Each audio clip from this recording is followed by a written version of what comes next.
First of all, just thank you to county staff for the work you've put in bringing this forward, and also thank you to my colleague, Supervisor Anderson, for proposing it.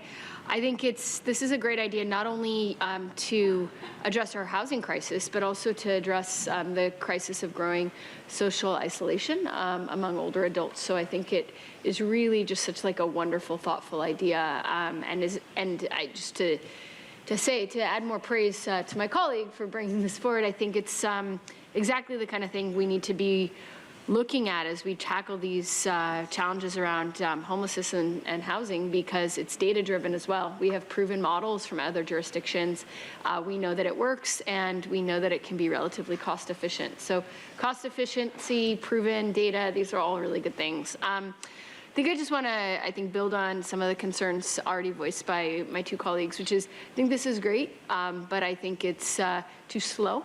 I don't know why it's going to take us to the end of the calendar year to get a procurement contract when there's already, I think, 17 programs that look like this at other counties across the country. So we're not inventing something from scratch, right? This is something that's been done. I feel like we should be able to get this moving much more quickly. And 25 seems real small. We have a massive, massive challenge on our hands. And, I feel like, as Supervisor Anderson pointed out, we had nearly, 1,800 people, 1,750 or so, who applied for a senior shallow rent subsidy, who were not selected and who are already eligible. So it feels like we should be able to move much more quickly and much more ambitiously in terms of scope. And I think the third piece, sort of interrelated to that, is the sample size of 25 is real little for any kind of impact assessment or data-driven assessment of the program efficacy.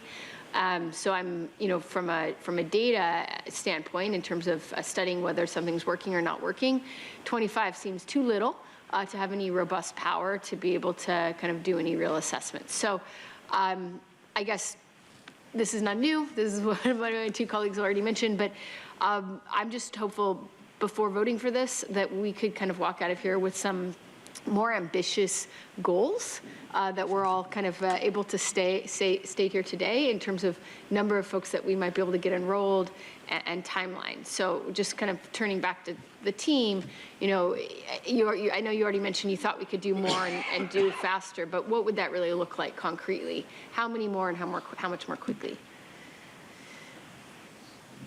No, I think, again, we work closely with our colleagues at OEPA to sort of make sure that we could evaluate the logic model with the 50 individuals that we have and follow them over time. I trust the numbers that they have in terms of making a robust analysis. I don't know if our local colleagues might want to make any comments specifically about that, but we can be assured that we will try to move this as quickly as possible. Based on, again, programs that exist in other locations, I think that we will be able to leverage the existing databases of individuals who have already applied in such a way that we can make this happen at a much faster rate than we've currently presented here. So I actually have high confidence in that. But thank you, I appreciate that. I'm just sort of trying to get a little bit clearer about goals. So faster means what? Faster means June, faster means July. What does faster mean? So we can definitely have the RFP out in place by next month and the contract in place by the end of the fiscal year to set this program in process.